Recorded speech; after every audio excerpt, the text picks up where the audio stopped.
तुमच्या वाहनाला HSRP plate नसल्यास आजपासून इतका दंड।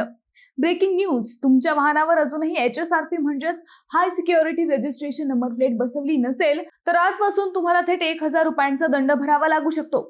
मंडळी, 1 एप्रिल 2019 पूर्वी नोंदणी झालेल्या सर्व वाहनांसाठी HSRP नंबर प्लेट बसविणे राज्य शासनाने बंधनकारक केले होते। यासाठी शासनाने तब्बल 6 वेळा मुदतवाढ दिली, मात्र अंतिम मुदत 30 जून रोजी संपली असून यानंतर कोणतीही नवीन मुदतवाढ जाहीर करण्यात आलेली नाही। याचा अर्थ आजपासून HSRP नंबर प्लेट नसलेल्या वाहनांवर दंडात्मक कारवाई सुरू होणार आहे। तपासणी दरम्यान नंबर प्लेट नसल्याचे आढळल्यास वाहनधारकांना 1000 रुपयांचा दंड भरावा लागणार आहे।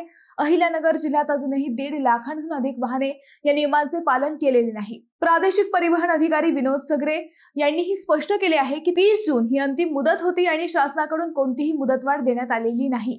त्यामुळे नियमांचे पालन न करणाऱ्या वाहनधारकांवर 1000 रुपयांचा दंड आकारला जाईल।